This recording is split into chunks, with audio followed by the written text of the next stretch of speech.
Welcome to International Securities Exchange's podcast series.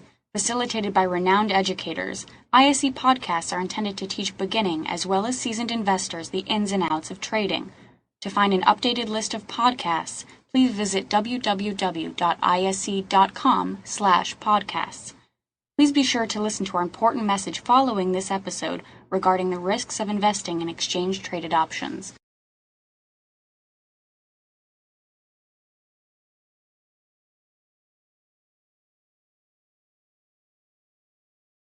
So, as I was saying, and again, thanks for these great questions. It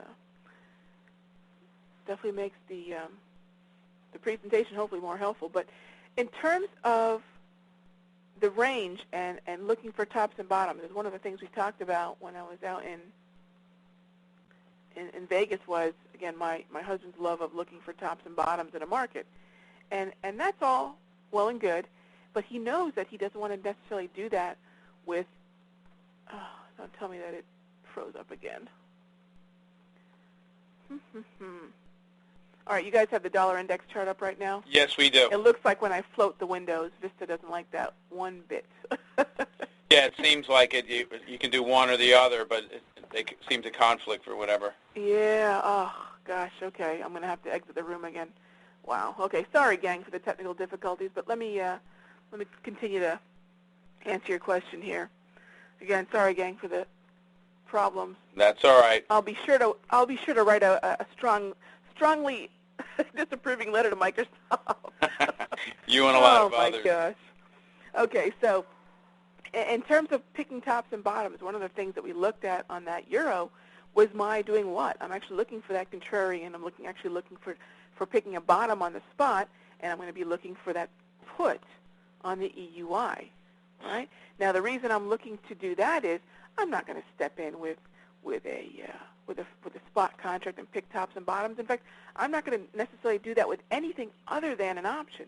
So anyone who's looking for that position where you feel that there might be a very strong ceiling or floor somewhere, and while you may not want to look at the open-ended risk of picking a top or bottom, which I think over time is a losing proposition, what you're doing with the option is allowing to kind of stake your claim at a spot, but then now you're giving yourself some time with a certain amount of limited risk, and in that way, position yourself to, I think, ideally benefit from saying, okay, I see a floor developing on the spot. I don't want to necessarily buy that, but on the euro-US dollar, but I sure as heck would love to get a put on the EUI. And so that's where I think, again, understanding what the underlying market cycle is doing, understanding what kind of position you'd like to put on, and then asking yourself which one is going to give me the best risk control and which one's going to give me the best opportunity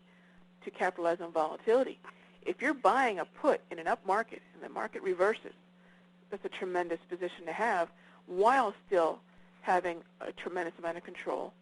So, Raghee, let me just ask you a question. Sure. So, contrarian versus trend, I mean, I think we're all established, at least in most of the pairs, that the U.S. dollar is in an uptrend, at least in the short to intermediate term. But you're saying that if you like to look at, like your husband does, from a contrarian point, you could sort of see when it stretches way far away from that, and in this case, sort of in the bull mode for the U.S. dollar, that you could quite possibly buy a put and take advantage of that. But you have to recognize that you are sort of bucking the trend a little bit, correct? Yeah, and I think we're bucking the trend not in a way that we're just simply picking a random top or bottom. Right. I think we're bucking the trend because what we're looking to capitalize on is not only the fact that, like you said, we're heading up in that almost too far, too fast bullish market. Right.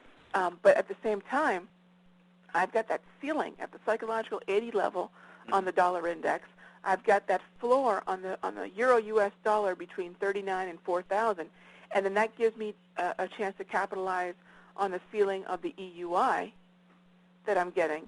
And in that way, what's also some of the underlying factors? You know, I don't want to get too far away from some of the fundamental factors, which is right now, again, they're still in the Fed fund futures. They're now pricing in a 25 basis point cut in rates. And again, think of what that would do to the dollar index and how you can position yourself with the EUI to possibly take advantage of that with very limited risk.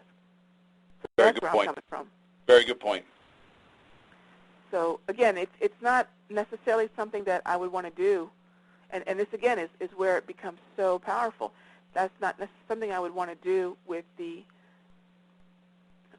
underlying spot contract. I think that's a job for an option. That's a perfect way to position yourself in the market with an option and have a good degree of risk control. So it's not only just a matter of speculation and taking advantage of volatility, it's also protecting yourself. And that's why, again, there's nothing that's going to allow you to take advantage of volatility to the degree an option will and still have the risk control. You know, that's what's so exciting about having these FX options. I'm just now logging in again, so if you want to throw me another question, I'll be happy to tackle it.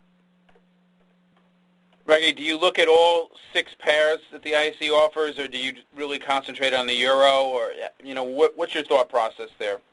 Well, in terms of the 2 that we've just taken a look at, I've mentioned those 2 because those are 2 that I'm actually doing both spot and the FX option symbols in right now. So I'm trying to use some current real trading that I'm doing. But in terms of which specific symbols, you know, I'll tell you, I think when we look at what your most well-traded pairs are, dollar correlated, you're talking about your euro, cable, yen, Swissy.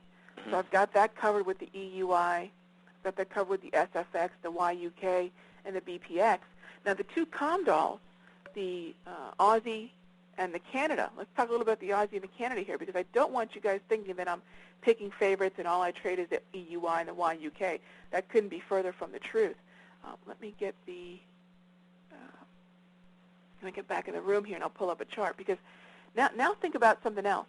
If you like trading COMDOL, the Aussie and the dollar Canada, or the Canadian dollar, think about the fact of what gold has been doing lately. Think about what crude oil has been doing lately, and those are your main commodities when you're considering how to position yourself in the Aussie and in the Kiwi. So, you know, if I'm taking a look at the, let me just hang on. I'm trying to do too many things at once. Let me get in the room here. Okay, so let me just log in here. Join. So again, going back to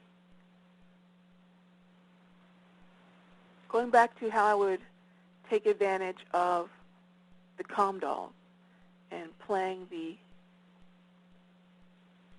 crude and playing gold. When I'm looking at gold and I'm looking at the movement in the Aussie, I'm looking at the AUX. Okay, so I certainly don't want to have any kind of preference for saying, oh, I'm only going to trade dollar correlated FX options. Not at all. Not at all. Makes sense. Just got back in the room here. I see a question from Jay Paul, and he wants to know, I think we can both answer this, and so he says, if you thought the euro U.S. dollar was going to break below $1.40, which I guess means he's bullish on the U.S. dollar, in the next 2 months the option trade would do what? So how do the options work? Well, they're dollar relative, so if you thought the euro U.S. dollar was going to sink below 140, you obviously think that the dollar is going to rally. Since the ISE FX option is based on the U.S. dollar, you'd be buying a call. Look at it this way. Raghee has gone through a number of examples, but if you're looking at the U.S. dollar, if you think the dollar's rallying, you saw her charts were moving up. And when the dollar is selling off, well, then those numbers are moving down. It's what is the dollar worth in another currency? And so it's a little bit different than the spot, but once you understand what the rationale is, then you could use it for all the 6 pairs. It's the same convention through all 6. Correct, Raghee? Absolutely. And I will actually lay up the dollar and the EUI. I'll lay up the dollar and the BPX. We'll go through the correlations. That's probably a good thing as soon as we can get the desk. Do you think we could do the magic with the desktop sharing again? Thank you for listening to our podcast. To find more podcasts on options, stocks, alternative markets, and market data, please visit www.ise.com/podcasts.